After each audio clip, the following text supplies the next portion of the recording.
previous generation popular novelist by the name of Irving Wallace. The family name is Walachinsky. She has a brother named David Walachinsky, who wrote a really nice book, The Class of 65, truly Americana. Amy Wallace and her brother David wrote a book called The Book of Lists. So anyway, she has a bona fide. She's a publishing insider, Amy Wallace. So again, I will go back to my opening statement. This is how we're going to get justice, by these types of publications that are going to outlive the memory of these transcripts that were recently released by the so-called U.S. Department of Justice.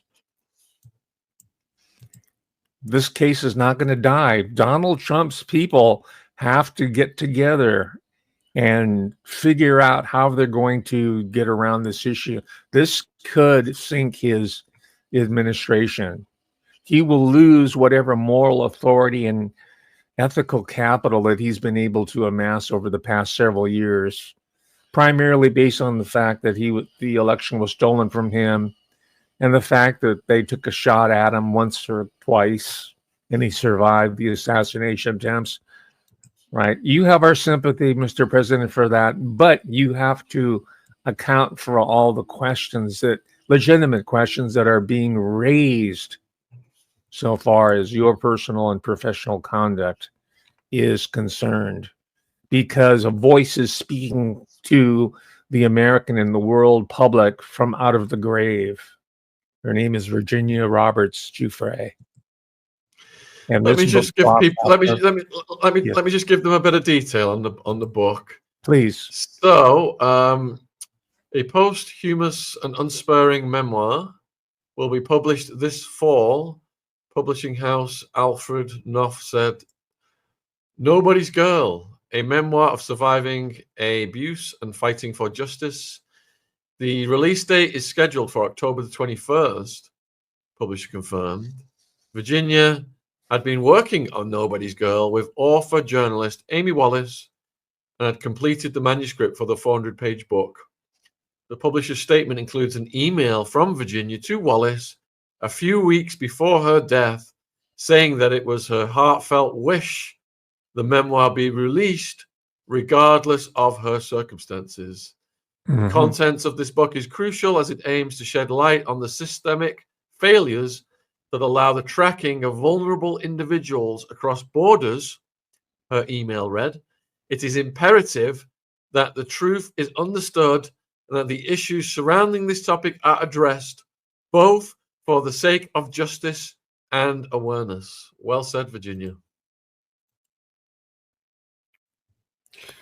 Well, if your producer can possibly obtain a advanced copy of the book, like a PDF, please send it to me. I'll review it, and I'll come back on the show and give a preview, an assessment.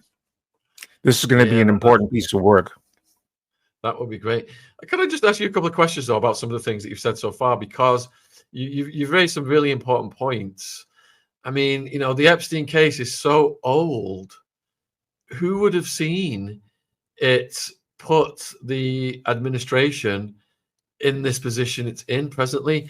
And yes, you know, we eat, live, and breathe this, Professor, but even for the average person on the street, when an administration campaigns on countering the human transportation of kids, and they're going to do all these resources, increase the laws, go after these SOBs, and then the poster child for those SOBs is incarcerated, then all of a sudden, the very people who were professing to, you know, go after these people and put them away for long periods of time are now kowtowing to the poster child, Maxwell, the human transporter poster child person, kowtowing to her, putting her in a soft prison, rewarding her, instead of going up to the survivors and sitting down with the survivors and putting people higher up the ladder in prison.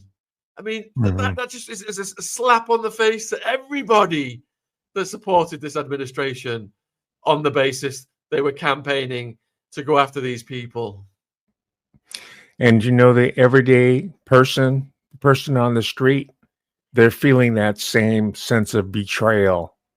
Profound, because everybody can relate to abused people. A lot of people in just walking around never got their justice, having been battered or exploited as children or as women or whatever group that's vulnerable out there, so-called unaccompanied immigrant children. They've been abused as well. And this has touched every single segment of the American and really the world population as well. So we resonate that this is why we meaning the general population. I'm sure there's some people who are callously indifferent to it, but for the most part, we're all invested in it. And this is why it's not going away. And Donald Trump and his people are not going to be able to sweet talk us or finesse his way out of this. So I'm going to propose certain concrete strategies that the people's court can enact to show our displeasure, to voice it, because we're not going to wait for the ballot box. We can, at any public appearance or a news conference, whenever Donald Trump shows up, we will just turn our backs on him silently. And he'll know that we are rejecting everything that's coming out of his lying mouth. And the whole whitewash. Turn your back on him. That's a silent protest.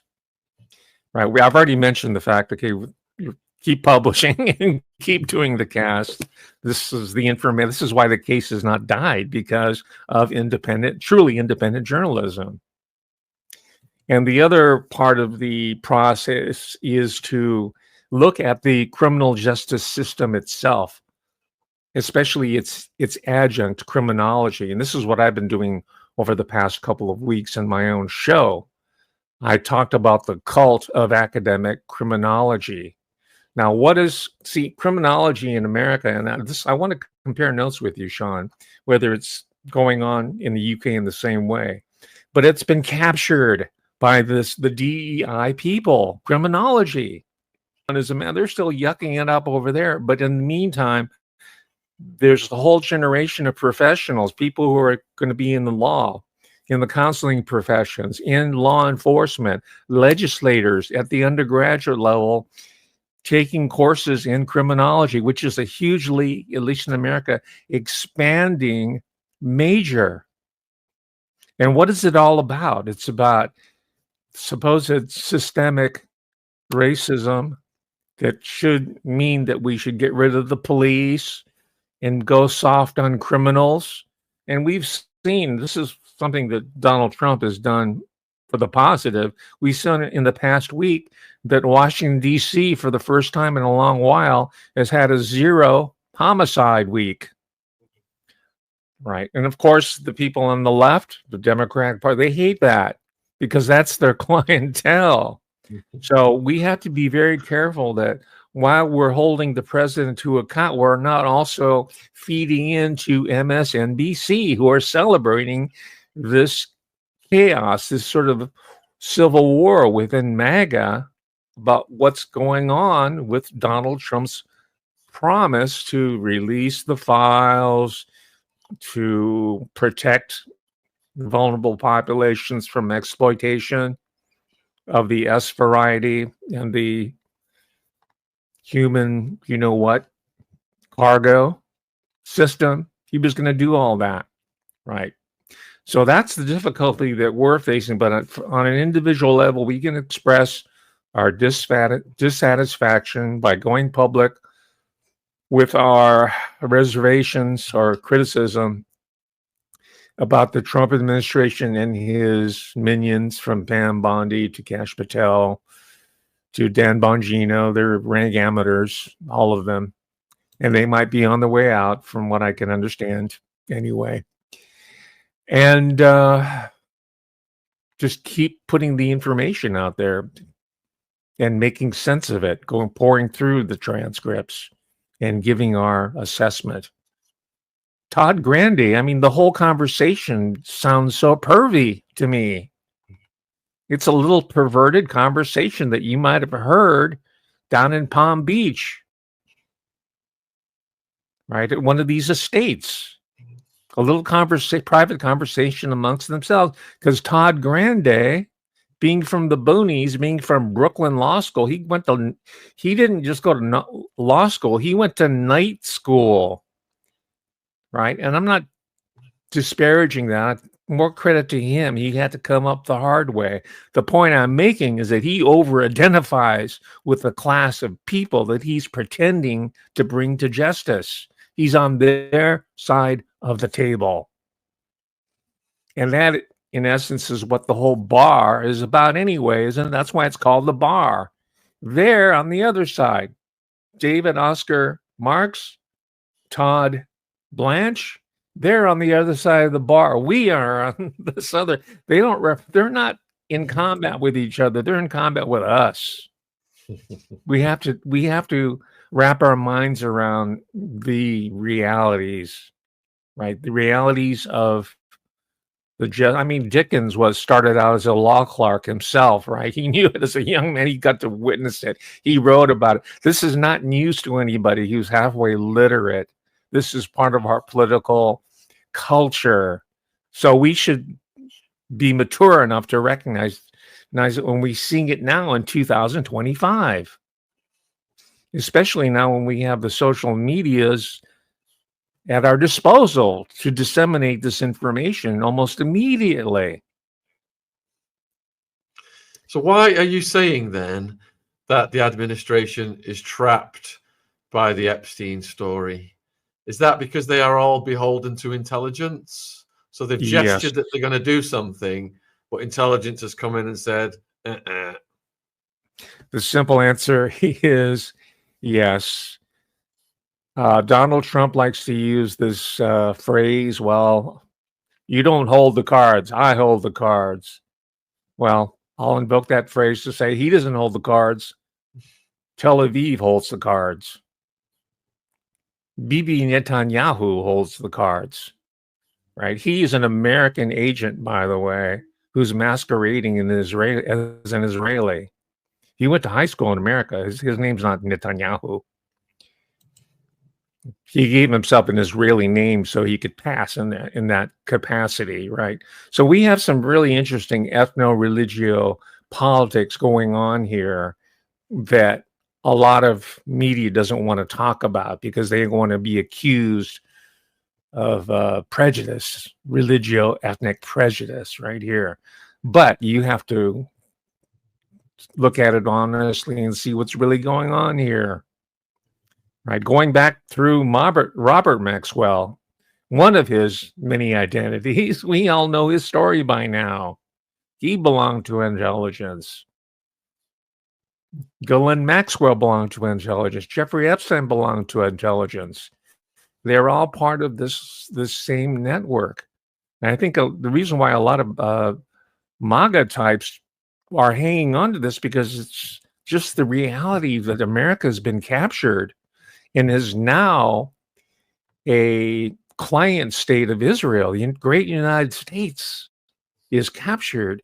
It's mind-boggling because we've been told for the last 70 years that the United States is the empire that rules the world, right? But as it turns out, the United States and its vast military and its economic resources has been used as a cat's paw for a poor little nation surrounded by violent, terroristic Arab states, the only democracy in the Middle East.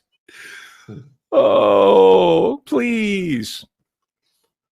Right. And this what about the role of the deep state in this? Couldn't it be argued that Israel is just an instrument of the deep state? And the deep state is the globalist hub? The deep state is Israel. They're one and the same.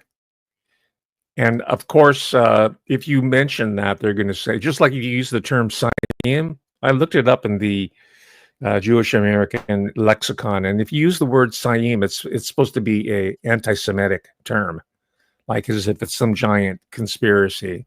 But the deep state is captured. And even in the right-wing media, They won't admit that, because you know who they like to blame? They like to blame the yellow man. They say it's the Chacoms are doing it. Well, all right. Let's look at, if we look at the war in Ukraine, which I believe is, Ukraine's just being used as a proxy by the deep state to attack Russia and try and break Russia up. Then, that's the deep state I see, doing its thing. But that's not Israel, is it? Israel's not involved in that. So there's a lot more going on to the deep state than just Israel. That's my point. Well, the Ukraine is Eretz Israel, greater Israel. Israel was not going to be Israel where it is currently. They were looking for sites. I'm talking about the classical Zionists like Theodor Herzl. They were looking for places in Latin America and Africa. So they said, well, let's go to the British Mandate in Palestine. There's a whole history behind this, right? But they've always, in fact, the ancestral home of Zionism is what is today called Ukraine, Kiev, and all these people. But it's also not coincidentally, it's an important point.